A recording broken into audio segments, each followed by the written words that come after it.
हे learners, मैं हूं अश्विन और इस वीडियो में हम सीखने वाले हैं कमेंट्स के बारे में। वो कमेंट्स नहीं जो हम किसी पे करते हैं। बेसिकली जावा में कमेंट्स का अपना एक बहुत ही ज्यादा यूज होता है। ठीक है, अब कमेंट्स को आप ऐसे समझो कि मिस्टर इंडिया है। मिस्टर इंडिया क्या? मिस्टर इंडिया आपने मूवी देखा होगा अनिल कपूर सर का, जिसमें वो एक वॉच पहनते हैं और वॉच पहनने के बाद वो होते हुए भी लोगों को नजर नहीं आते। ठीक है, वो अलग कॉन्सेप्ट है कि रेड कलर की लाइट में वो दिखते हैं, बट ऐसा कॉन्सेप्ट था कि अगर आपने वो घड़ी पहना है तो वो किसी को दिखते नहीं थे, जबकि वो उस जगह पे होते थे। तो वही कॉन्सेप्ट जावा में है कमेंट्स का। कमेंट्स का मतलब क्या हुआ कि अगर आपने कमेंट्स का यूज किसी भी लाइन पर किया है तो कंपाइलर क्या सोचेगा कि इस लाइन को मुझे रीड नहीं करना है या फिर इस लाइन पे कुछ भी है नहीं, मुझे सिंपली आगे बढ़ना है। अब इस चीज को आप प्रैक्टिकली यहां पे समझ सकते हो। वही कॉन्सेप्ट जावा में लाया गया है। क्या होता है कि जब आपने अपने प्रोग्राम में कमेंट का यूज किया है तो उससे क्या समझता कंपाइलर कि मुझे शायद इस लाइन को रीड नहीं करना है। अब जावा में टोटल कमेंट्स के 3 टाइप्स होते हैं। पहला होता है सिंगल, सेकंड होता है मल्टीपल एंड थर्ड होता है डॉक्यूमेंटेशन।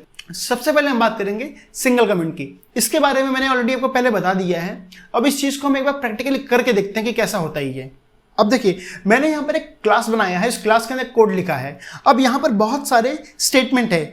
लाइन नंबर 6 से देखना, जहां पर वो ब्लू कलर की पट्टी आ रही है। अब ऐसे समझो कि जो कंपाइलर है वो लाइन नंबर 6 को रीड कर रहा है। अब जैसे जैसे मैं आगे बढ़ूंगा वैसे वैसे वो रीड करेगा। बट जो लाइन नंबर 9 है, लाइन नंबर 9 पर मैंने एक डबल फॉरवर्ड स्लैश बनाया है। इसकी बात कर रहा हूं मैं। ठीक है, कि डबल फॉरवर्ड स्लैश को अगर मैं यहां पर लगा देता हूं तो कंपाइलर ये समझेगा कि शायद मुझे इस लाइन को रीड नहीं करना है।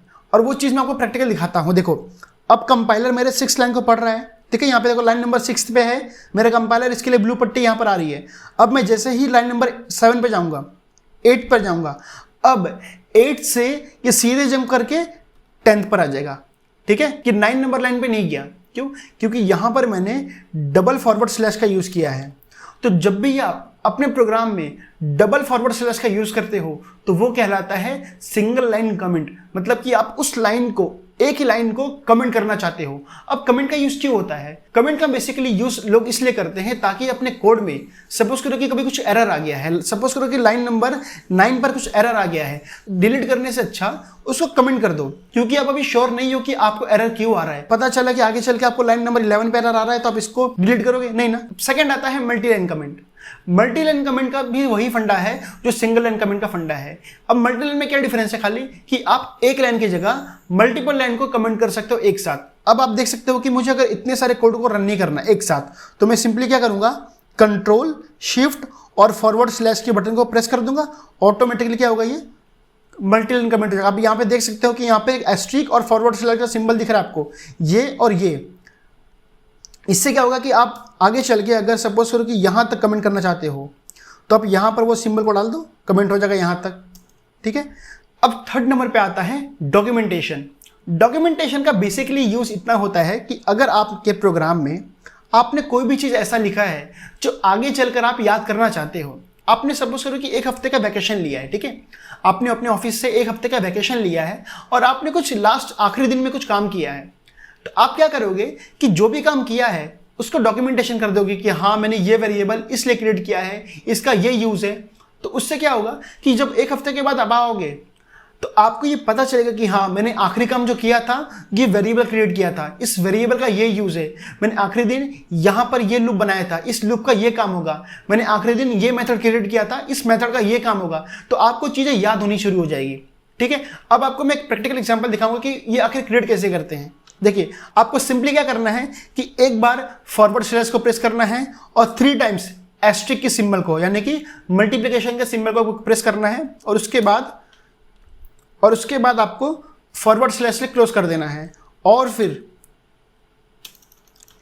इन दोनों एस्ट्रिक सिंबल के बीच में आपको जो भी लिखना है, सपोज करो मैंने लिखा है कि दिस कोड इज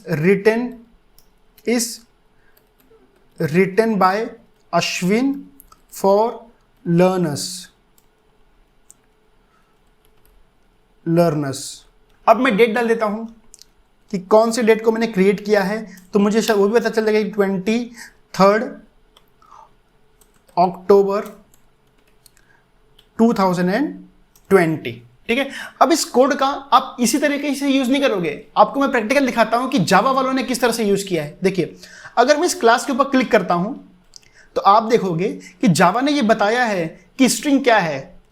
देखो, इन्होंने सिंपली वही चीज यूज किया है, डॉक्यूमेंटेशन को यूज किया है। देखो, डॉक्यूमेंटेशन कमेंट को यूज किया है। उन्होंने क्या बता रहे हैं कि the string class represent character string, all string literals in Java program such as ABC are implemented as instance of this class। तो इसका मतलब क्या हुआ कि डॉक्यूमेंटेशन का पर्पस सिर्फ ये नहीं होता कि आपने कोड को कब लिखा है, इसका मतलब ये भी होता है कि आप अपने कोड में कोई चीज यूज कर रहे हो तो उसका मतलब क्या है, किस पर्पस के लिए यूज कर रहे हो। उससे क्या होता है कि आप जब टीम वर्क में काम करते हो तो आपके कोड को कोई और भी समझ सकता है और दूसरे के कोड को आप भी समझ सकते हो अगर किसी और ने भी यूज किया होगा। तो ये हेल्प होता है डॉक्यूमेंटेशन कमेंट का यूज करने से, और इस सब चीज का इंडस्ट्री में बहुत ज्यादा यूज होता है डे टू डे प्रोग्रामिंग में। तो इस चीज की आदत आप अभी से डाल दो। तो होप आपको इस वीडियो से बहुत कुछ सीखने मिला होगा। तब तक के लिए बाय बाय।